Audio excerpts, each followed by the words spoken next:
so for today's workout, we are going to focus on something called isometrics. And isometrics, I think a lot of people think of as like you're just going to hold a position, like you're going to hold your arm out here and you're going to leave it there forever.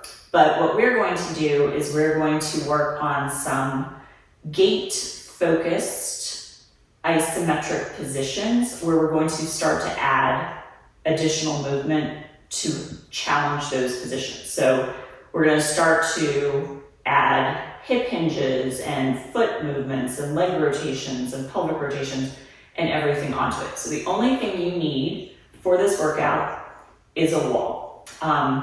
If you don't have a wall, go someplace where you have a wall.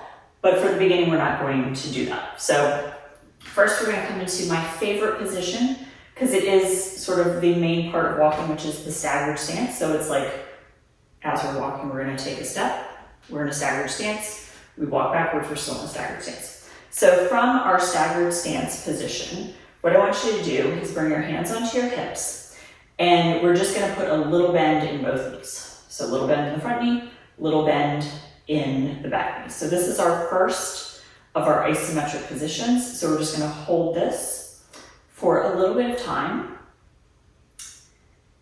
And then we want to see if we can load more in our front leg than our back leg. So with your back foot, I just want you to push your weight slightly forward. So when you push your weight slightly forward, you might feel a little bit more of the front foot. So you might feel a little bit more, ideally, we want to feel a little bit more of the outside edge of the front foot and the big toe. So if you don't feel that, we're going to exaggerate it now. So you're going to let your knee kind of open up some so that you're more feeling the weight on the outside edge of your foot, and then push into the big toe side of your foot. That might actually make you feel a little bit wobbly, so if you need to hold on to something, hold on to something. But this is actually how you want your foot to strike the ground, sort of the outside edge and the big toe, because we push off of our big toe. Now bring your hands so that your index fingers are on your pelvis, and your thumbs are on your ribs, and we're just going to hinge forward. So you can also look at something on the floor and you move towards the thing that you're looking at. And so we're coming into a little bit of a hinge, which should make you feel more of your front leg, like because we just put more weight over it. So from there, you have your hands on your ribs and your hands on your pelvis. And then imagine, this is going to not work for everybody, but back in the day, we used to have these things called typewriters. And when you'd finish typing, you would send the carriage over to the other side. So I want you to think about, we're just going to take your hips. So if your right leg is forward, you're just going to take your hips and move them to the left. So you have a little bit of shortening from the ribs to the hips on the left side, because you probably scrunched your left side some, which is actually what you want. So we're in this scrunched position. So adding on to that. Now we're going to see if you can maintain your hips to the left, but also open up your pelvis a little bit to the left. So you're turning away from your front leg, but still looking straight forward. And then we're going to see how we feel holding this position. And then I'm just going to let my hands kind of hang down. And then I'm going to bring my hands across my chest, because to me that makes it feel easier. Actually, just bring one hand onto your left hip and the other hand across your chest. And then keep your left hip where it is. And we're going to see if we can pull your right chest, or your chest towards the right. Not just your right chest, also your left chest.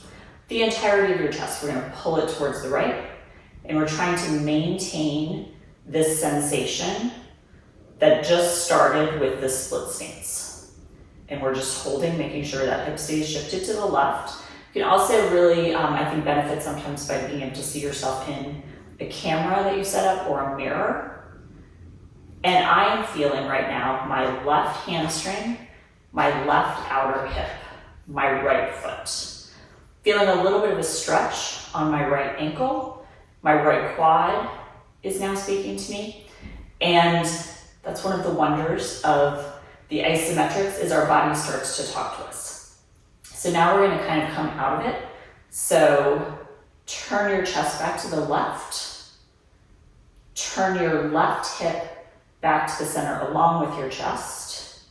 And then see if you can bring your hands back to index fingers on your hip bones, thumbs on your ribs, and you're gonna come to standing. Out of that, but you keep the little knee bend. And then our weight was a little pushed forward into our right leg. So now push back to see if you can evenly distribute between both legs. And then make your way up from there and sort of shake things off. One thing that I love about isometrics is it sort of primes your nervous system to be used to positions. And there are a lot of positions that we need to go through when we're walking or standing or balancing.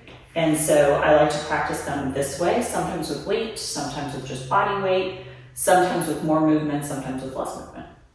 Okay, so left foot is now forward. This is my more wobbly side. This is also my foot that likes to collapse in. So when we roll the foot out, that's gonna be harder on this side. So first we start with both knees a little bit bent. Let's see if I can remember the same cues as the other time. And then take your back foot, and I want you to push forward so you feel a little bit more weight in the front of your foot. Now this foot, because it does not like to behave as much, is kind of collapsed in. So we're gonna do the foot position first. So once you feel stable in this position, I want you to push your knee out to the side, which should hopefully also roll your foot to the outside of your foot. Now, what happens sometimes is we roll too much and we lose our big toe. So I want you to push your big toe into the mat or the floor. So your hands are going thumbs on your ribs, index fingers on your pelvis, and we're gonna hinge straight forward so we have a little bit more weight kind of playing into that left hip. Now, if you feel a lot of glute and not hamstring, try to extend your leg a little bit. It might be a little too bent.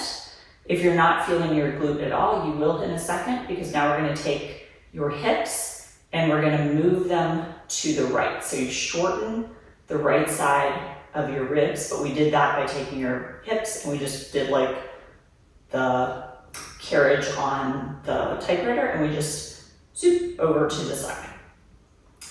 So from there, we're gonna let your back hip open up some. Put your hand on your hip, put your other hand on your chest, and we're gonna take our whole chest and move it away from our standing legs hip. Make sure that you don't lose that feeling in your foot. I'm talking to myself because I totally am. So you're rolling into the outside of your foot and you're pushing down on the big toe side of your foot, making sure your hips are shifted. You're opening your hip, you're twisting your chest in the opposite direction.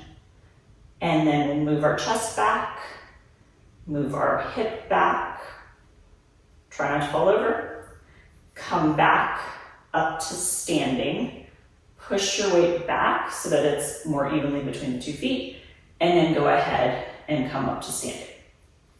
So now we're going to use the wall to kind of position our upper body, because our upper body helps our lower body work quite a lot.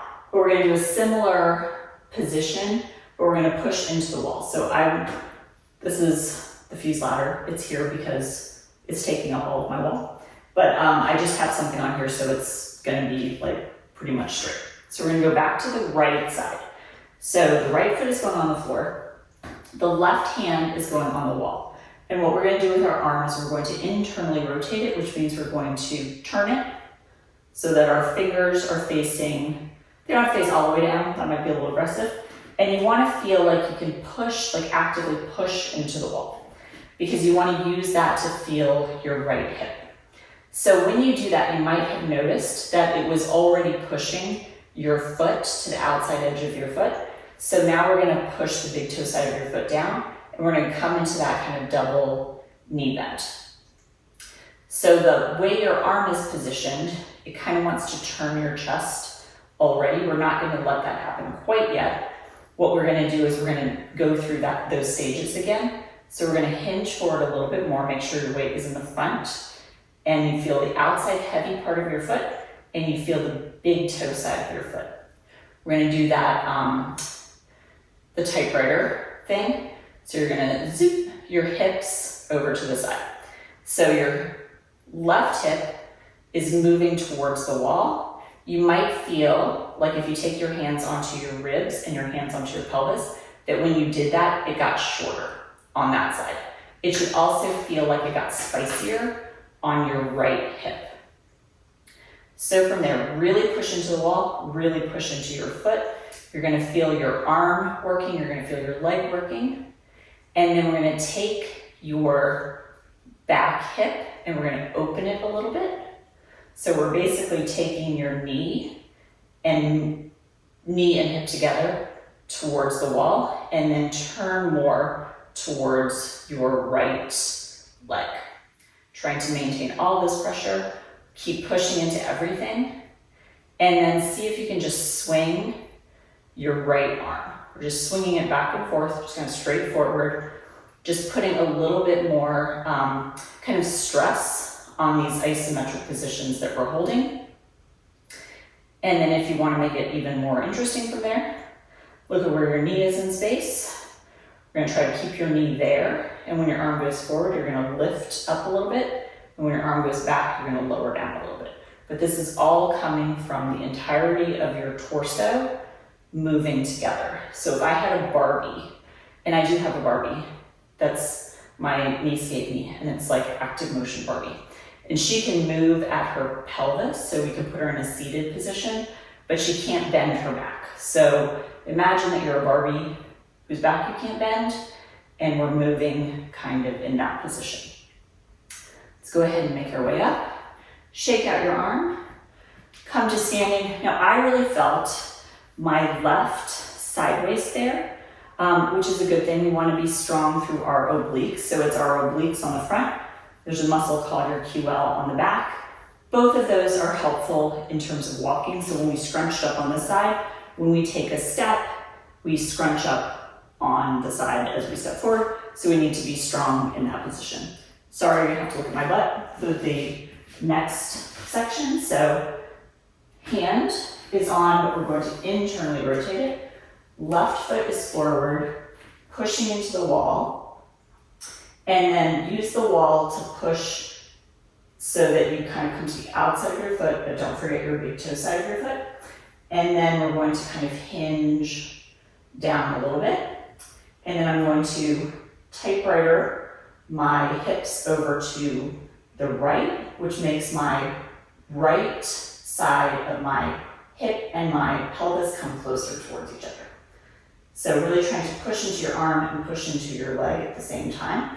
And we're gonna let our hip open, just our right hip. So we're trying not to move the left hip and the left leg. That is our isometric here. And then we're gonna turn our chest over our leg and then go to swing. And again, that swing is our challenge. Now, if you want to make this extra challenging, you swing a weight or an umbrella or just something in your hand. And then you can see if you can, like a doll that has a pelvis that can move, but the back cannot bend, you're going to kind of come up and down in that position. And I'm really focusing, especially on this leg, on maintaining that feel between my big toe and the rest of me. And I'm going to go ahead, let my arm go, and then I'm going to come up to standing.